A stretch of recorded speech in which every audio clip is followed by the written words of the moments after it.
I was doing a quote, yep. Dr. Carter G. Woods. All right. Well, hello. Welcome to the Lost Confederacy channel. This is week 12 of the 13-week fiscal program for American Prisoners of War. You have myself, Chief Biko. Today we have Chief Alligator, Chief Blackcoat, as well as Chief Quietwater. And here, as always, we focus on American. Today we'll have Chief Alligator with the 12 steps. Okay, can y'all see this? Yep, I am. You good? Anybody get a thumbs up? Anybody can see? Good to go. All right, American Prisoners of War, 13-week practical program of action for each American prisoner of war. Step 1, learn about the estate or estates your family originated from. Step 2, establish who established that estate. Step 3, what tribe and confederacy had jurisdiction over that area prior to the European. Step 4, ask all nonprofit organizations you attend, what's your position on reparations? Step 5, they either support it or they don't. No support, no money. However, if they support it, then children and adults need weekly classes free of charge about steps 1, 2, and 3. In addition, field trips to APOW landmarks in that city, county, and state are needed. Step 6, don't support European holidays for the remainder of the 13-week time frame. Step 7, avoid spending money with any small business that doesn't hire your people, gas stations, nail salons, subways, corner stores, etc. Step 8, all businesses need operating cash, spend money with American businesses. Step 9, all other groups rely on our energy and operating cash to survive. Set the trends of making other groups follow our lead and support our clubs, services, products, and entertainment. Step 11, the US government is bankrupt. The Federal Reserve prints money, i.e. quantitative easing. It also burns money, i.e. quantitative tightening. The US dollar hasn't been backed by gold since Richard Nixon in 1971, the Gold Standard Act. The government operates off the full faith of its citizens to pay debt and taxes. American prisoners of war no longer have faith in the US government. This is why financial support will be altered, stopped, and redirected. Step 11, teach your kids 1 hour a day about their history on this land. Have them learn about an American inventor. Have them know about our heroes. They should know the European that conquered the estate you live in. They should know the nation of people prior to European invasion, militarily and culturally. 12, practicing these steps will educate us on the land we're claiming America and attaches us to the history and laws of the US government. Every estate American prisoners of war live in should have steps 1, 2, and 3 advertised via social media, radio, and newspaper. This in 13 weeks, one fiscal quarter will bring us together for our common cause. Today, I'm going to go with the step that jumps out to me is don't support European holidays for the remainder of the 13-week time frame, which would be step 6. Today is the 1-year anniversary of the United States government giving a slave holiday that was specifically for an event that happened in Galveston, Texas. So to make everybody in North America act as if they were slaves and were a part of that particular incident in that particular town, it's mind-blowing when the agenda was defund the police, reparations, and the George Floyd Act. So you got no specific financial benefits, you got no specific protection, but what they did give was a holiday, and that holiday, as I said, is specific to a town in Texas, but now everybody who's melanated on this land is supposed to claim slavery as if your people were slaves. We were not slaves, we were actually prisoners of war on military work camps. What other step jumps out to y'all today? I'll keep it in alignment with, not supporting, European holidays. We got 2 holidays today that just hit you. We got Father's Day and you have June 19th. So just, another tradition or another celebration added to our, our process here in America. And just got to kind of, put those holidays down, come up with our own holidays. I like when you talk about that, Chief Alligator, us creating our own holidays. Nothing has to be given to us. Nothing has to be, laid out for us. We can always branch off, write something down, come together and execute. But Not celebrating European holidays today. You got 2 of them. That's double the money. So it's like, you know, we got to start picking up on the games here. Which one stands out to me is number one. I think just going back and knowing where we originated from, and I think that's the foundation of everything moving forward. Finding out where we came from, where our family came from, and building on that. I think that allows for us to understand a lot of the information that we are reading up to this point is basically knowing where we came from. And that's step one in the process. I agree. I was looking through pictures today, getting all teary-eyed, like, man, look where we come from. You know, this whole Africa theory is just insane when I look at my family's pictures. It's like, we are whole different people. Correct. And that kind of piggyback off of all you all, I would say really 1 through 3, because they kind of all deal with, you know, looking at yourself, like you were just talking about the Chief Black Coat, looking at your own family history, your own family lineage, and then determining, you know, hey, this is where I come from, this land. Like you were stating too, Chief Alligator, like, you know, we get painted with this slave narrative when it's actually, you know, prisoner of war on a military work camp. So even if we just start thinking that versus slave, like, okay, we were brought over here to do plant, you know, cotton or work in the sugar fields or whatever. And it's like, nah, you had stuff running from day one. Your family been running stuff on this land. Y'all just got caught up in, you know, got caught up by the gun. Got caught up by the gun and got sent to work on the military work camp, which is basically exactly what it was. So I think it all kind of just intertwined, but definitely it starts with just knowing who you are and where you come from.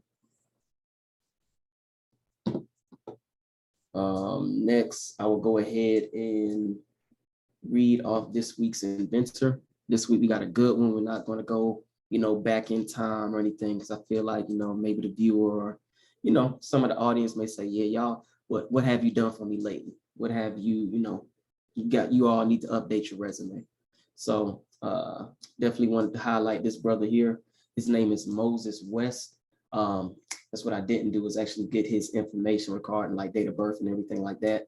But this brother, not a old looking fella, if I had to guess, probably around maybe like 50, maybe somewhere along that age.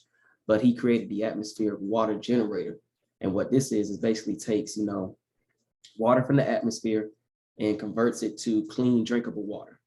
So he's coming up with, you know, some real futuristic ideas. And what he did was actually help, you know, use his invention to help provide clean water for like places like Flint, Michigan, and other places who are, you know, don't have adequate drinking water.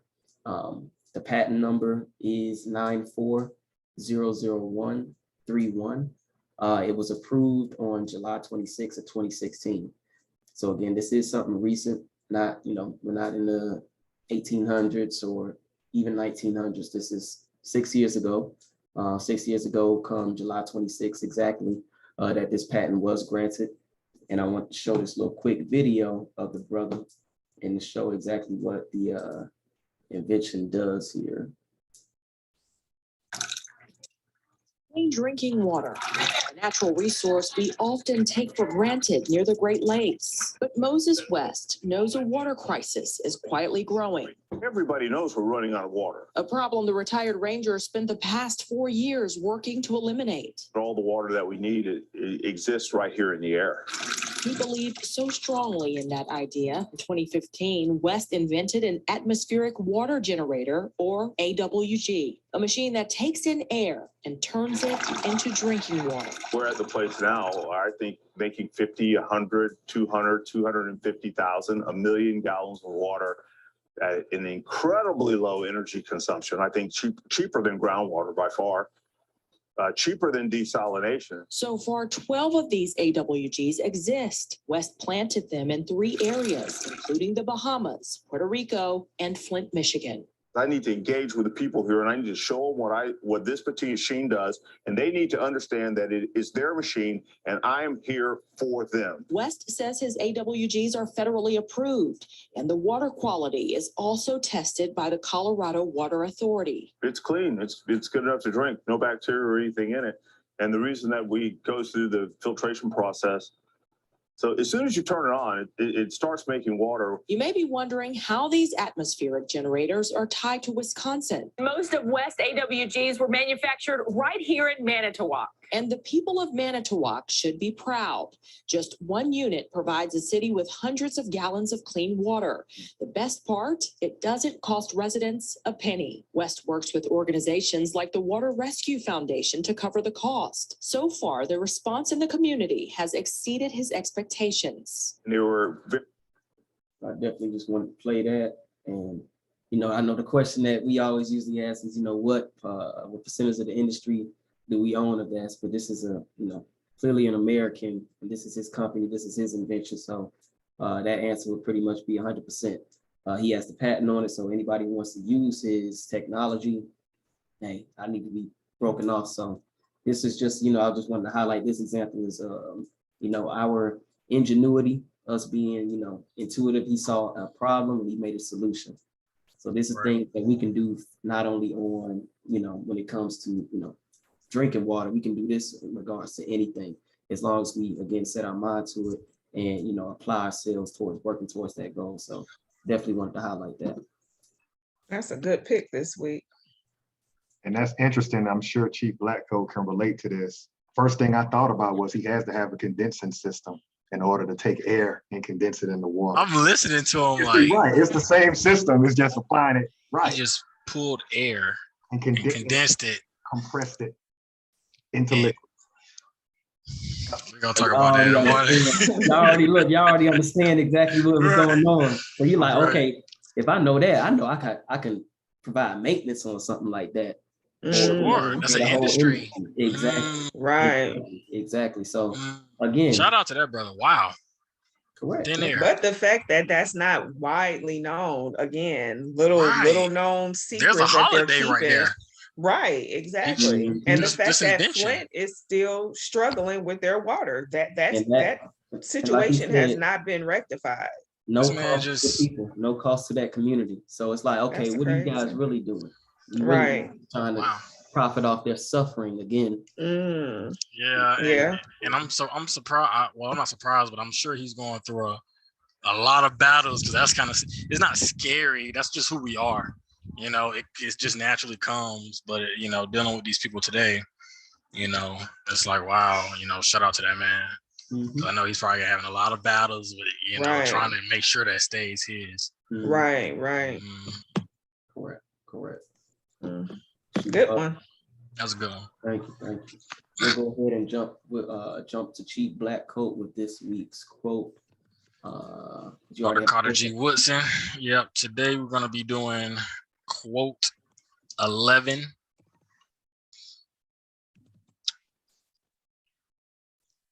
Go ahead. Our advanced teachers, like most highly educated Negroes, pay little attention to the things about them except when the shoe begins to pinch one on the other side. Unless they happen to become naked and never think of the production of cotton or wool. Unless they get hungry, they never give any thought to the output of wheat or corn. Unless their friends lose their jobs, they never inquire about their outlook for coal or steel, or how things affect the children whom they are trying to teach. In other words, they live in a world, but they are not of it. How can such person guide the youth without knowing how the things affect the Negro community? What Dr. Carter G. Woodson was trying to say, as far as leadership in the community, and then each individual, being a leader, stop waiting for the green light. A lot of people always talk about whatever they're talking about. It doesn't matter. I think all information is good information, but I see a lot of people always wanting to debate different ways of how we feel. And if you feel a certain way, that's because you understand what's going on in the community and you're outputting or projecting it in that fashion.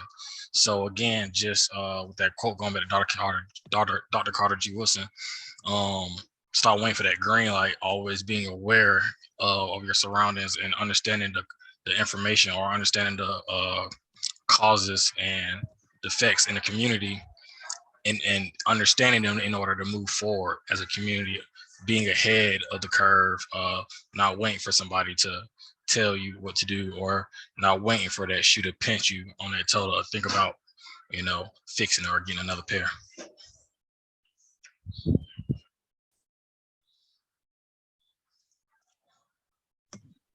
You're on mute, Chief Biko. Thank you. Great build on that though, Chief Blackcoat. Next, we'll go with Chief Quietwater with the legal definitions and marine historical points. All right, so I'll do the legal definitions. Number one, American, a native of America. Number two, descendants, one who follows in the bloodline of an ancestor, either lineally or collaterally. Number three, slavery, a situation in which one person has absolute. Number four, prisoner of war, a person, usually a soldier, who is captured by or surrenders to the enemy in wartime. Number five, school, an institution at which instruction is given in a particular discipline. And number six, education and enlightening experience. And then the maroon historical points. Number one was a person escaping slavery, seeking freedom, or breaking the law. Number two, providing unity and a strong defense came first. Number three, maroon leaders were first and foremost military figures. Number four, maroons established guerrilla warfare, planting sharp sticks in thick grass. And number five, maroons knew their European enemies' language, defenses, and plans. Thank you, Chief Quietwater. Next, before we hop into this newest document, which will be the Dawes Roll, I'm going to go ahead and jump into the Constitution. Continue to reiterate exactly what everything is, or what's supposed to be the foundation of this government, but that we continue to point out that they continue to contradict themselves in regards to it. So first and foremost, we will jump into Article 1, Section 10. Share my screen. All right. So Article 1, Section 10, no state shall enter into any treaty, alliance, or confederation, grant letters of marque and epistle, coin money, emit bills of credit, make anything but gold and silver coin a tender in payment of debts. So again here, as we usually always state, a lot of stuff usually jumps out. The two main things would be basically the Confederation, basically saying again that no state shall enter into any confederation. State, whether it's the citizens or anything, the European who became the United States citizen could not create a confederacy. Why? Because that's an American form of government. We continue to reiterate this until it actually hits home for the viewer as well as the listener, or when anybody who's actually watching our videos. Again, confederation is an American form of government. So the European turned United States citizen, or anybody who converted to that United States citizen cannot be a part of a confederation. Also here, it states here that gold and silver are the only thing as far as acceptable as payment of debts. So anytime that we get paid, we're not getting paid anything that's gold and silver, and we're not getting paid anything that's a derivative of gold and silver. As Chief Alligator was reading in 12 steps, step number 10 stated that the gold and silver was taken out of the system by the Gold Standard Act. So if we know that, and we know that, okay, the dollar is no longer backed by gold and silver, then how are we even paying debts? And also raises a question to me, you know, this government has no problem with, you know, printing out excess of money to give to Ukrainians, Afghanistan people. But when it comes to the American, the quote unquote Black people, they say, you know, we have to get things voted through Congress. So they always try to put these different buffers and things in our way to actually receive anything monetarily, even though that we know it's backed by nothing. So that means it's bullshit anyway. So that in itself should show us as the Americans that, damn, they're not even willing to give us the paper that's worthless to even continue to play this game. Again, the IOU notes are not backed by anything but the faith. So they aren't even willing to give you the paper that is backed by nothing but faith as a resource to help you all. That in itself should show you that you are prisoners of war on your own land and under military occupation. If that doesn't, then I'm not sure what else or how else we can, paint it for you to make it, clear as day. I like how you said that about the faith, though. Like, they don't even want your faith. They don't want my faith. They don't even want me to believe, yeah, I'm rich. Facts. Keep you at the lowest level of the playing field. But we want you to get out there and vote. But as far as the faith underneath, faith in this dollar, nah, we ain't trying. Nah, we ain't gonna give y'all Got the immigrants for that. Correct. There's one way to beat it. There's one way to beat it, and we read it every day on the 12 steps, and that's, can you sit down for 90 days and not support it? Like, you have to get that in your mind. If you can't let these another group of people who set up a government for themselves tell you what days to celebrate, tell you we're going to give you this even though it has no value, and you keep participating in it. The goal is, can you sit down 13 weeks as a group of people? If you really understand how vital you are to their system with all your inventions and all your land that was stolen, can you sit down for 90 days and watch it collapse? Other than that, we're just playing with ourselves. We have to sit down. That's the only way you're going to beat this. You have to stop participating in it. It has no value. Like Chief Blackco said, it's all in your mind. You have to know that this paper has value when it doesn't. It's all a mind game. Absolutely. Great points made by both of you all there. Next, we'll jump into Article 6. And again, just another contradiction. And we'll even highlight that before we jump into the Dawes role. But Article 6, Paragraph 2, this Constitution and the laws of the United States which shall be made in pursuance thereof, and all treaties made or which shall be made under the authority of the United States shall be the supreme law of the land, and the judges in every state shall be bound thereby. Anything in the Constitution or laws of any state to the contrary notwithstanding. So clearly here within the Constitution is stating that the supreme law of the land is the treaty. So anytime they make a treaty, that treaty is supposed to be, the supreme law of the land. Again, we've read in the 1866 Indian Treaty how that actually wasn't the case. The church and their, subsidiaries, basically the missionaries, they had to be within that territory. It was, non-negotiable. So if that's the case, if it's supposed to be two nations coming to an agreement, but one says, hey, you know what? I know we have this thing, but we got to make sure that our church, our belief system is on this land, and you have no say so, then that in itself is showing that that supersedes whatever contract, whatever treaty is about to be, made between these two quote unquote nations. So again, that just highlights that. And again, we're going to show another treaty, 1833 treaty with the Creeks, that was not the supreme law of the land, one, because it wasn't even made with the government and the people of the land, and two, that treaty was never even upheld anyway. So it was like pretty much two contradictions in that one. But again, just another example of why we should not be believing in this system when they don't abide by, one, their money, as well as their supreme law of the land, which is the Constitution. And lastly, Section 2, Article 2, the president shall be the commander-in-chief of the Army and Navy of the United States and of the militia of several states.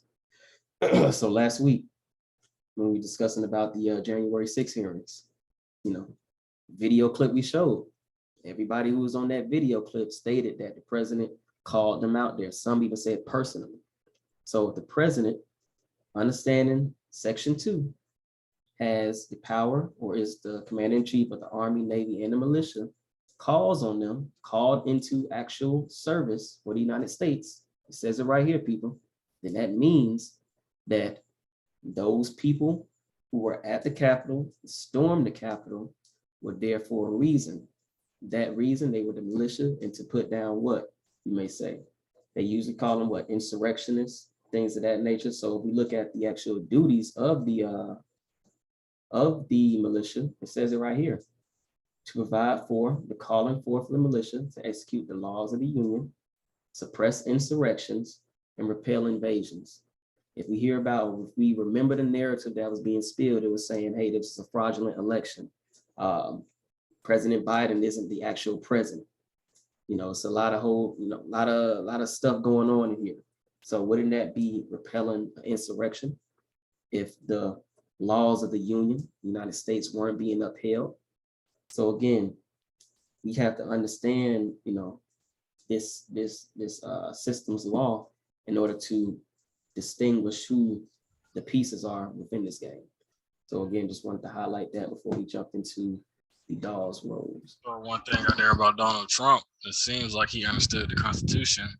It seems like he knew exactly what was in there and what he can call for the militia and still not get punished by it, because the Constitution says, as acting president, I can call for the militia. And the people he called and went understood too. They understood their rights. The fraudulent of the election. Right. And that's why no charges are being pressed. That's why Within the Constitution rights. He can't lean on the Constitution, Chief Blackcoat, because when you're lying about the money under your government or your business, right? The government is a business. When they're lying about the money, they can't pick and choose when they want to follow the Constitution. Right. If there's no money, then all this shit is null and void. But I get what you're saying. For sure. You can say, hey, I was just on this part. Yeah, but what about the fact there's no money since 1970? Right. And that's the part we have to rip off. And it's like, I'm not surprised, but a lot of people do understand this is fiat.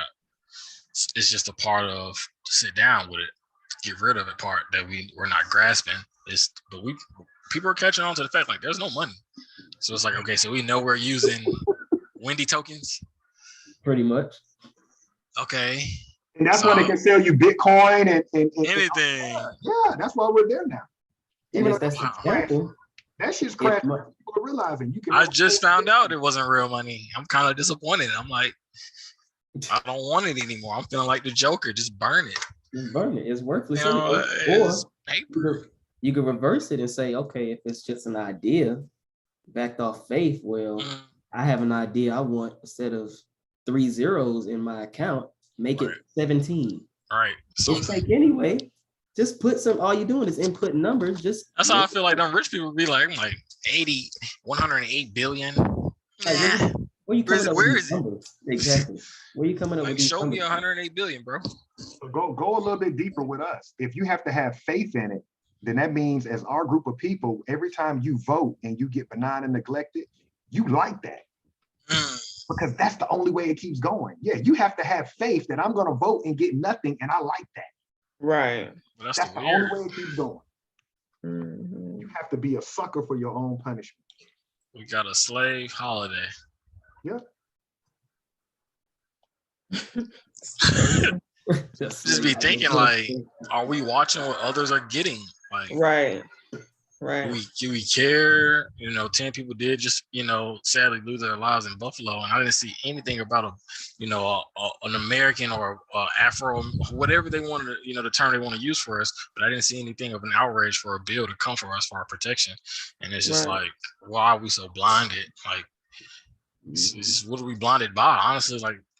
We'll make every excuse for ignorance. We'll make every excuse for that bill not to be passed. Well, we got to get the right congressman and senators. You be seeing that, like. Well, it's like, why are you making excuses? Just get the shit done. Yeah. You don't hear nobody about the Asians talking about we had to get this senator in there for this term. Like that shit was quick work. Quick. And everybody peeped that. A lot of people peeped, but it's kind of like, are we gonna hold them accountable? But it goes back to that 90 days. That's how you hold them accountable. Right. You give me nothing, I give you nothing. Shoot, I think that's gonna segue us right into this here, man. The Dawes Act. Chief Alligator, you still wanted me to bring up the American Removal Act to kind of set the stage for the viewer. I'll read this and then we'll tie it all together for those haven't been following along. Dawes Act 1887 approved on February 8th, 1887, an act to provide for the allotment of lands and severalty to Indians on the various reservations, known as the Dawes Act, emphasized severalty, the treatment of Native Americans as individuals rather than as members of tribes. So this is key, y'all, because remember, they got pushed in Oklahoma on the Trail of Tears. And we read through various treaties how, or the last treaty, the 1866 Indian Treaty, how they got the different bureaus and different secretary and treasurers all embedded within their tribes, controlling the monetary value and everything. Now the United States government's going one step further and saying, we don't even want you to be tribes anymore. We're not going to give the reservation to the nation or the tribe. We're going to allot land to individuals. So they're going to dissect the tribe now.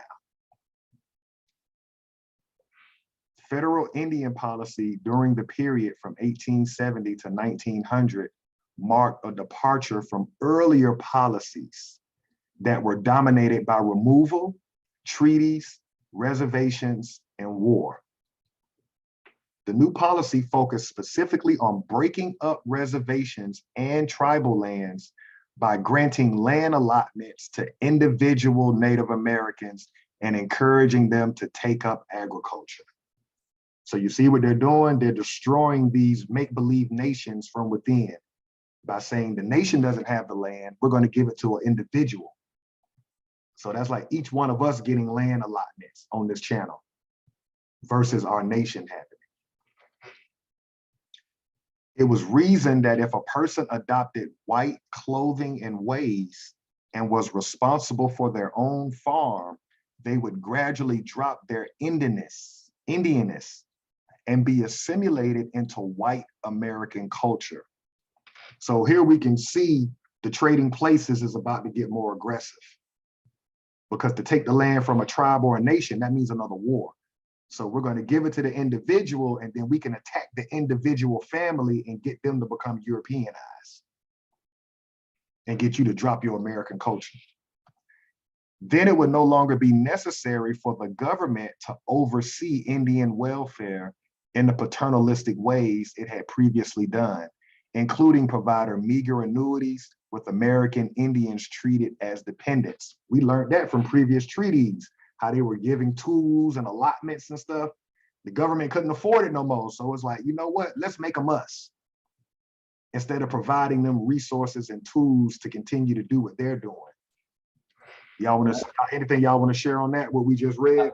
I definitely want to share some things that kind of jumped out to me just outside of what you just read in regards to them trading places. But we can just see in this paragraph the reclassification that they did with the American as well. We have Indians, Native Americans, and then even down here it says Indian again, Indian welfare. Or with the American Indians. American Indians. So it's like, damn. And this is within the same paragraph. They just reclassified them 3 times. We know that they reclassified the Americans. I don't really care. Multiple times. And like you said, it's just showing them, showing us as the viewer, showing myself, okay, they literally are trading places with them. First called them Indians, now Native Americans, now just American Indians. But we are the Americans. Now, American culture. That really just stood out to me there. Anybody else? Anything anybody else want to share on what they this paragraph jumped out to them? Same thing for me, just how the phrase where is it, where it says they would gradually drop their Indian ness and be assimilated. I mean, it's all in their plan. It's just a gradual, thing where they, they're just basically waiting for everyone to conform to what their ultimate goal is. Chief Black Hope. Yeah, I agree with it, with everybody said. This is a good bill. This Dawes Act it's important. All All right, I'll keep going. On February 8th, 1887, Congress passed the Dawes Act, named for its author, Senator Henry Dawes of Massachusetts, also known as the General Allotment Act. The law authorized the president to break up reservation land, which was held in common by the members of a tribe, into small allotments to be parceled out to individuals. Anybody want to share on that part right there? Because what we hear is the $5 Indian, you know, amongst us in the streets, we hear $5 Indian, but we're reading what this really is about. This is about taking tribal land and breaking it down and giving it to individuals. And they probably picked and choose in regards to what individuals they gave the land to as well. I just see it as each individual having this land and not being able to protect it by themselves, because now you have broke the nation up. So now you way the fuck out here by yourself. You know, you started farming your shit, you growing everything, you living like good with your family, you got 4 kids, wife, everything good, grandma, granddaddy, and then these people just storm in, and you're like, what the fuck? And that's just kind of how I'm seeing this. Like you said, breaking these reservations up to individual. So now you're just spaced, and you're thinking, okay, this is my piece. Yeah, for now, Right. You know, it's easier to beat you alone than together. Right. I'll keep going. Thus, Native Americans registering on a tribe roll were granted allotments on reservation lands. So this is where that Dawes roll comes in. If you registered on a tribe roll, then you were granted allotments on reservation land. Now, here's where we go back to the 1866 Indian Treaty, but notice the difference in land allotments from the Homestead Act. The European peasant got 160 acres per head of household, or 80 acres. Let's see what the American gets within these tribes. To each head of family, 1/4 of a section to each person over 18 years of age, 1/8 of a section to each orphan child under 8 years of age, and 1/8 of a section and to each other single person under 18 years now living or who may be born prior to the date of the order of the president directing an allotment of the lands embraced in any reservation, 1/16 of a section. So when they're saying section, they're talking acre. So you're getting 1/8 of an acre, 1/16 of an acre. Meanwhile, we got to play big picture. Meanwhile, the European peasant through the Homestead Act is getting 160 acres, while you're getting 1/8 of one as the American. So you see how they're surrounding you with Europeans with a whole, coming back to what Chief Blackcoat said, they're going to split you up and you're going to have all these Europeans squatting on 160 acres and you out here with your family solo with 1/8 of an acre. Y'all want to share on that? Yeah, it was just ridiculous. What you just read was ridiculous. You know, knowing that the European peasant got over 100 square feet acre of land and they over here playing with 1/8 and 1/4 of sections. It's just, you know, these were tough times for our ancestors. And this is 1887, so that's you know, a little less than 300 years, a lot less than 300 years ago. So it's not that very far, 200 some years ago. It's almost insane. So it's just, you know, understanding how we got to where we are today, how we can have the New York City with the bright lights, knowing the actual horror that went behind is amazing. It's not amazing, but it's very eye-opening, you know. 1/8, 1/4 of a section. It's ridiculous. Crazy. When you say it like that, 1/16, like just remind me of when back in elementary school when we used to have like a pizza party. They give us them tiny ass slithers of pizza, just basically a damn pencil thin pizza, and it's like, damn, we can't get nothing here. So if we just, you know, big picture that or, you know, parallel that to what they're giving, it's like, damn, that's crazy. Yet the European that they're just bringing over here, making them, you know, converting them to citizens, y'all get minimum 80 acres. maximum 160 acres, y'all good. And it goes back to what you were saying there, Chief Blackcoat. If you sitting on your little quarter section, who you think surrounding you pretty much?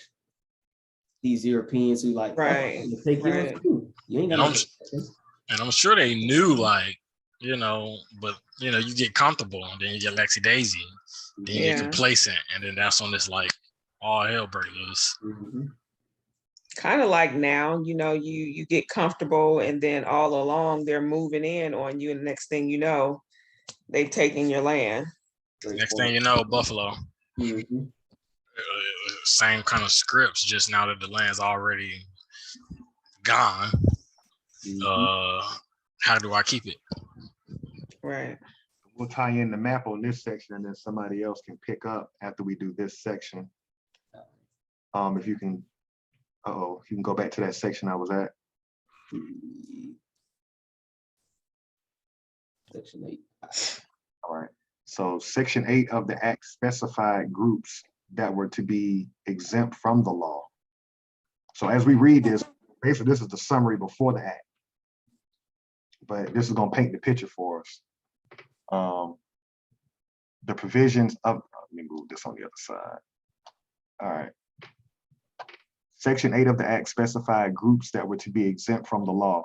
It stated that the provisions of this act shall not extend to the territory occupied by the Cherokees, Creeks, Choctaws, Chickasaws, Seminoles. We got some new tribes, the Sage, the Miamis, the Pioras, and Sacs and Foxes in the Indian Territory, nor to any of the reservations of the Seneca Nation of New York Indians in the state of New York, or to that strip of territory in the state of Nebraska adjoining the Sioux of the South. So can you share that map now, Chief Biko, real quick?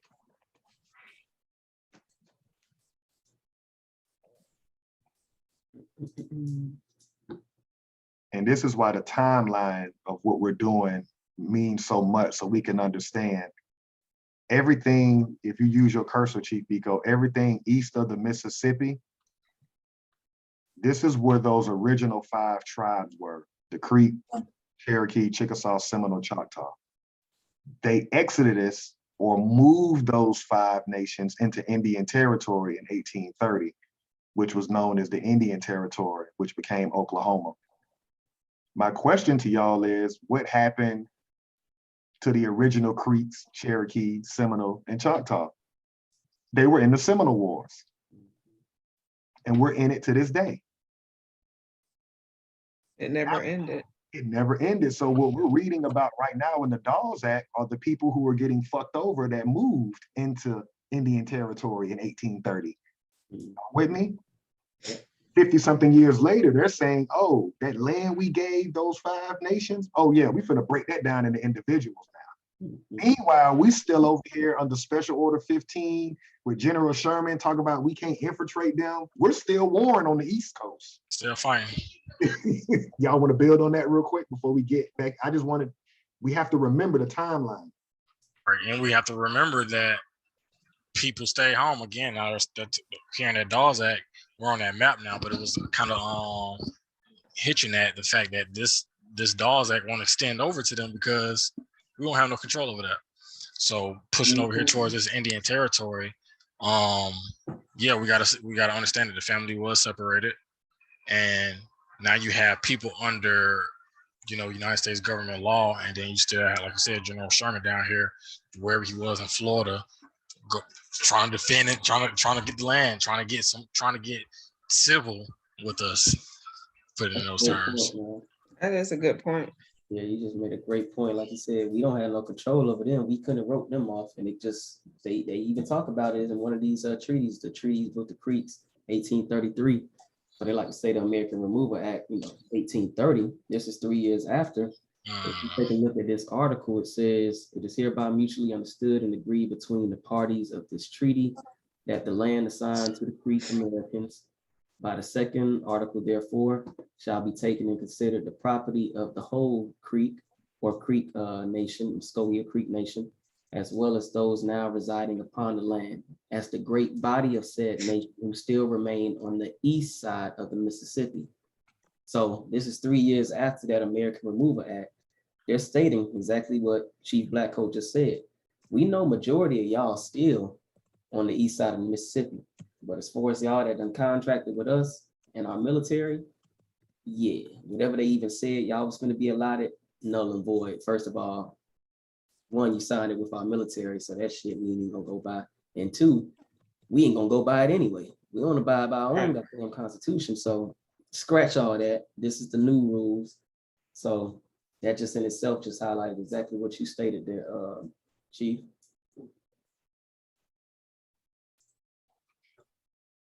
Yep, and we just want to just, again, All right, we all pull that up. somebody else want to pick up or subsequent events? Yeah, I'll go ahead and continue. Subsequent events, however, extended the Act's provisions to these groups as well. In 1893, President Grover Cleveland appointed the Dawes Commission to negotiate with the Cherokees, Creeks, Choctaw, Chickasaws, and Seminoles, who were known as the 5 civilized tribes. So, as it clearly said here in Section 8, that none of this stuff will specify to these Americans outside of the Indian territory. It's saying here that now, 1893, we're gonna make sure that it applies to you all. So that's interesting there. They continue to quickly reneged on that promise. As a result of these negotiations, several acts were passed that allotted a share of common property to members of the 5 civilized tribes in exchange for abolishing their tribal governments and recognizing state and federal laws. Stop right there. Stop right there.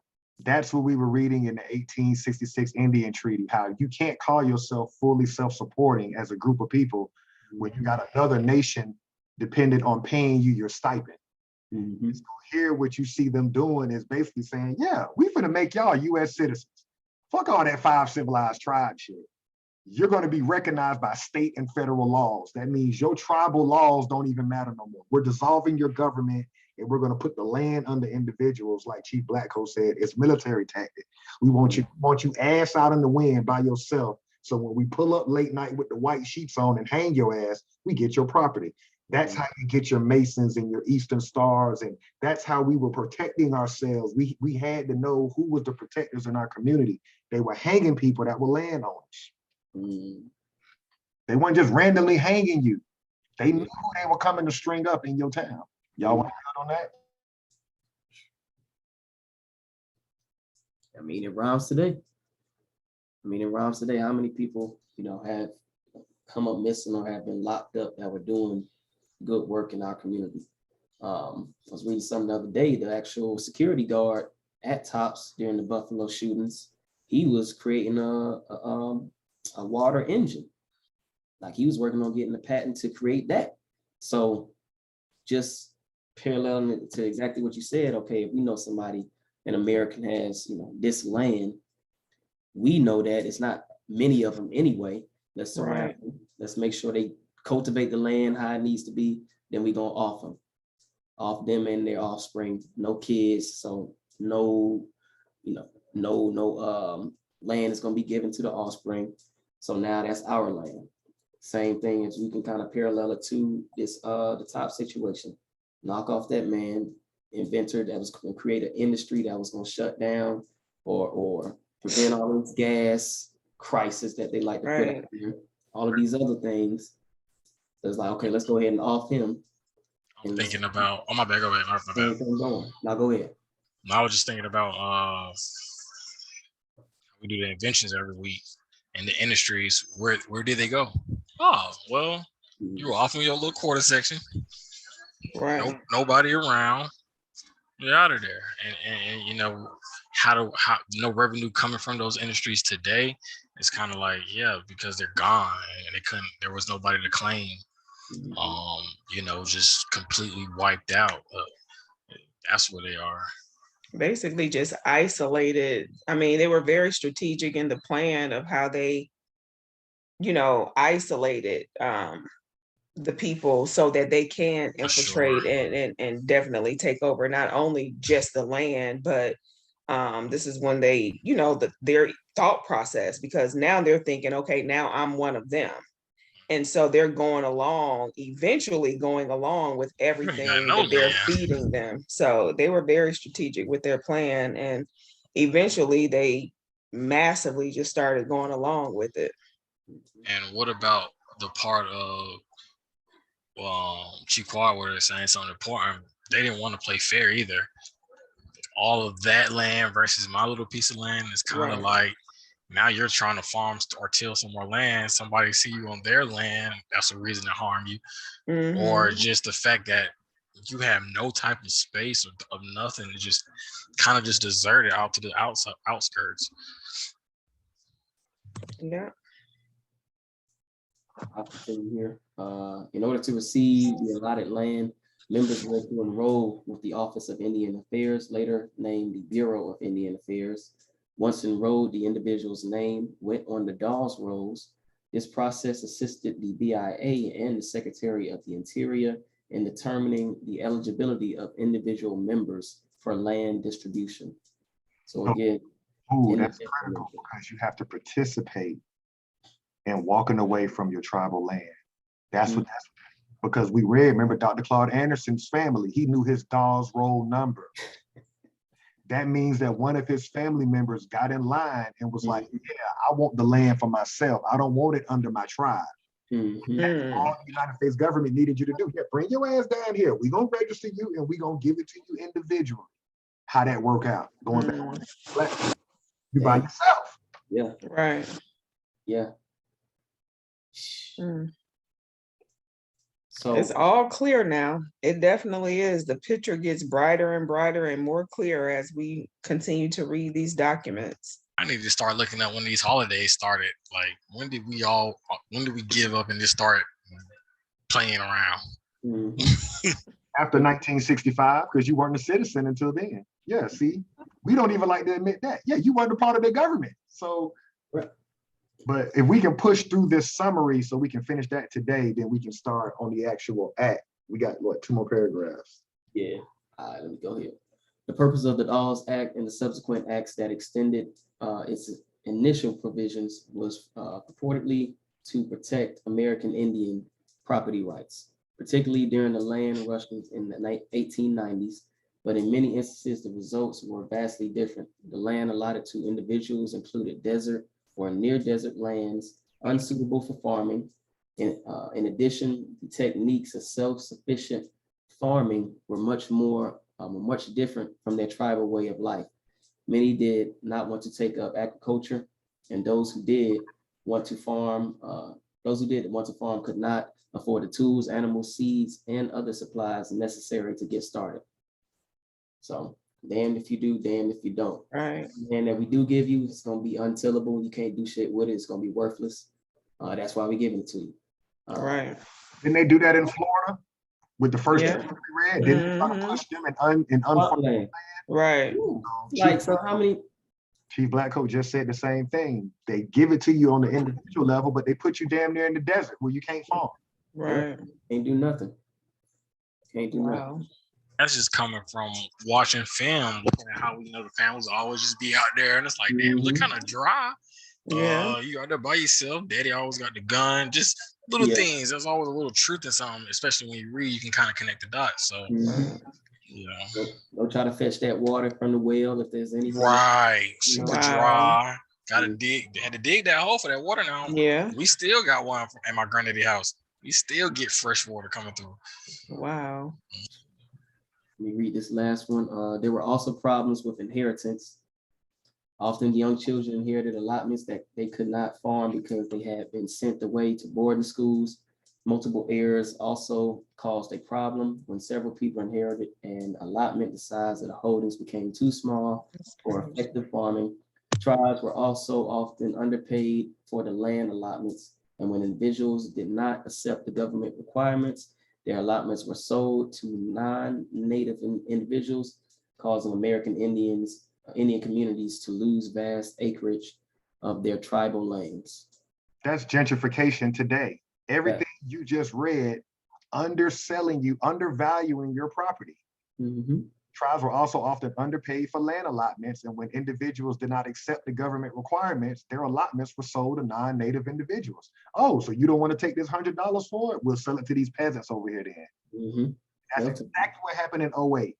They undervalued our communities, and these Europeans came in and bought them for pennies on the dollar. So when you ride around what used to be our neighborhood, you're not there anymore.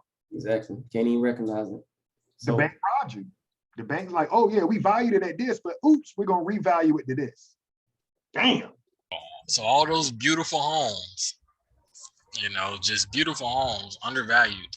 And that's the way they were able to get inside, because some of these homes are out there in Atlanta are beautiful and ducked off. And it's like, who built these homes? These are brick. They don't do that no more. Crazy, man. But you could just tell history rhymes. Like you said, you just Sure. talked about gentrification. It's exactly what it was.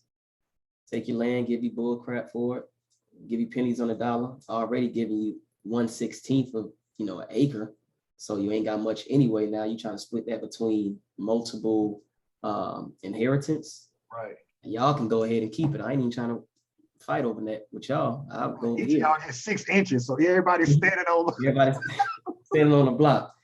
So it's like, man. But then it kind of highlighted to me too, you know, he said Dr. Claude Anderson was able to recall his Dawes role. So if we see that, it's kind of like, okay, so if your name, or if you're able to trace one of your family members on the Dawes Act, is it safe to say that they sold out the tribe or their nation? Because again, like you said, you had to willingly volunteer to say, yeah, let me go ahead and sign my name up for this process to get you know, 1/4 at best section of land. I wouldn't say that, knowing that there was an American Removal Act where they were forced by the military, you know, so that would be like their grandparents that were forced out there in the 1830s, because we in 1887 now. I think my personal opinion is where we are right now in 2022. We do not want to pick up weapons and organize and arm and protect ourselves. Those people that went into Oklahoma were not protecting themselves. They were under the gun of the United States government. So it's all downhill from there. They pretty much could tell you whatever to do. They basically told you, look, we're not gonna have this under the tribe no more. We're gonna give you each individual allotments. I don't think they had a choice. And we're the same way now. If something happens in our community, they've gotten you regulated to a point where they'll let you march and protest till 9, 10 o'clock at night, and then they take your ass in the house, and they got their militarized police out there.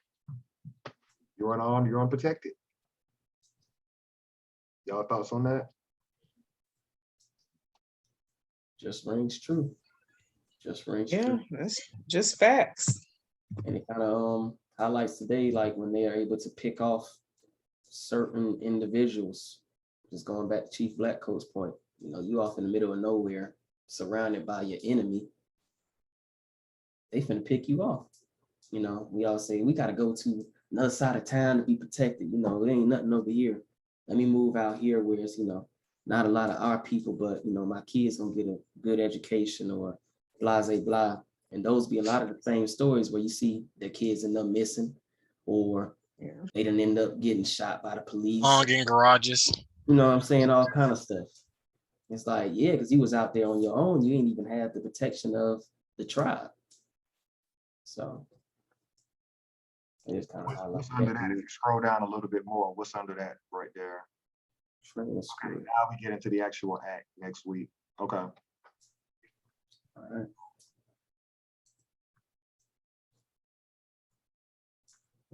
Anybody want to share anything in closing? Everybody want to give their final statements in closing?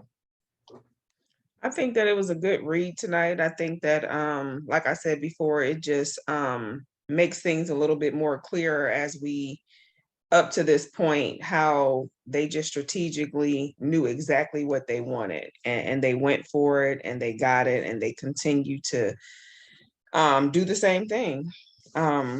Current day, like we just said, gentrification, just giving us things, and we just going for whatever it is that they're giving us, instead of taking what we know that's rightfully ours and what we want. Leave my stable. I'm gonna watch that episode of Atlanta again. I believe it was the new season, episode 3. I'm gonna go watch that just to think about some things. How would that tie in?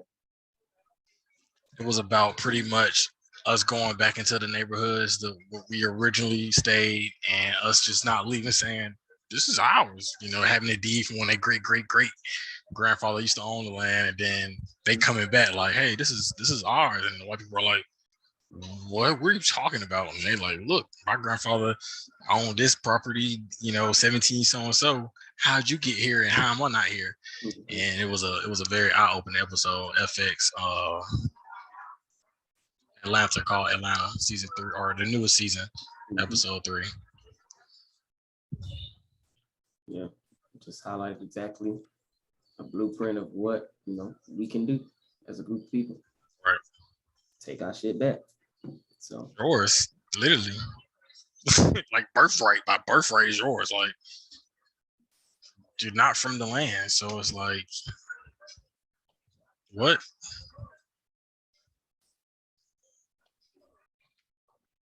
I think for me, it should hit closer because it's 1887 now. So that's like 130 something years ago.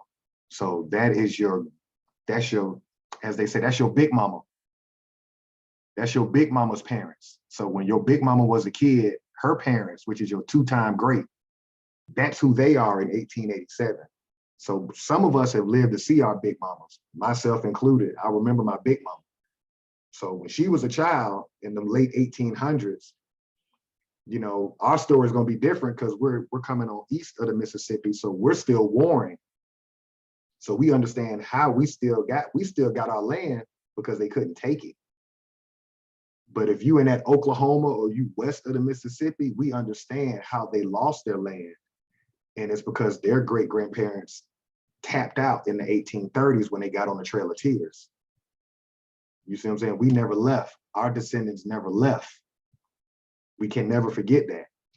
That's why we got labeled the nigger and black and colored, because we were the stubborn. We descend from what they called the stubborn Americans. Our ancestors never went into treaty with them. So it's been a constant fight till 1964 when they're like, all right, we'll be civil with y'all. We'll let y'all be citizens. But we gonna fuck y'all because we gonna let everybody around the world come up under what we gonna label you, which is a minority. And so here we are now, 60 years after 1960s, you got all these immigrants coming over here and they don't have no respect for you because they don't know who you are. And they come from being the peasant where they're from. So think about it. The Indians that come over here that run these gas stations, they were bottom barrel in India. They're not gonna come to America and be bottom barrel. No, that's the nigger. The nigger is the bottom barrel on this land. I'm gonna act brand new over here. And that's why you get those immigrants that, look at us like we're lower than them. No, they're lower than us, but they're not gonna partner with us because they know where they come from. They were what we are on this land, if that makes sense. I do. It kind of just reminded me of, when you go to like a whole nother different school or state, maybe you go into college, like shit, I could be anybody who I wanted to be. I was, lame in high school, but shit, don't nobody know me here.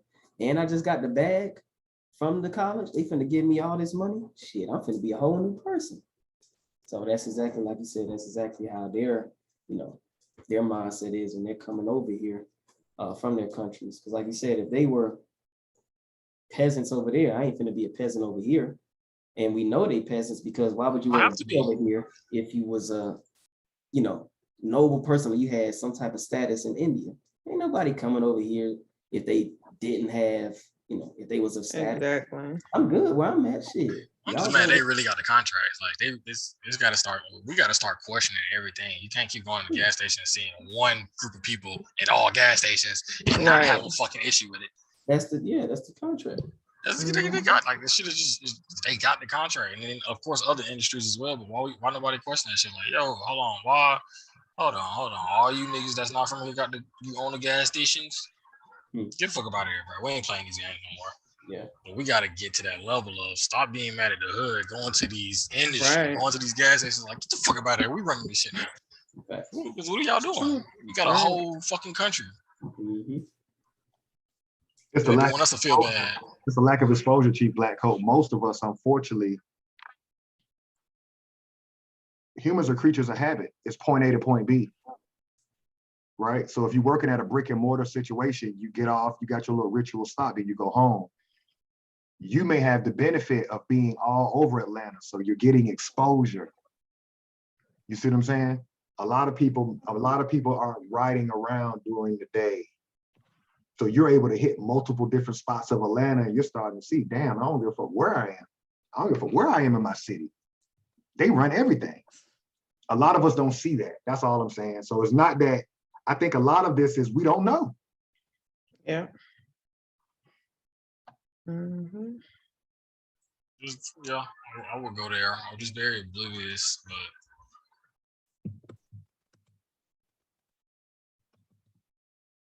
That's why knowing your history is powerful. This was another good week. If we don't know our history, then politics are fucked up. That's why we do what we do. And that's why we're so thrown off right now with everything that's going on. We really don't know what happened to us. But I'm excited about this Dawes Act because it's a lot of information in here that we're going to see parallels to everyday life right now. So we'll finish it up next week. What's next week? Week 13? Week 13, yes. We're coming up on our 1 year anniversary. We're coming up on our 1 year anniversary in 2 weeks. Sure.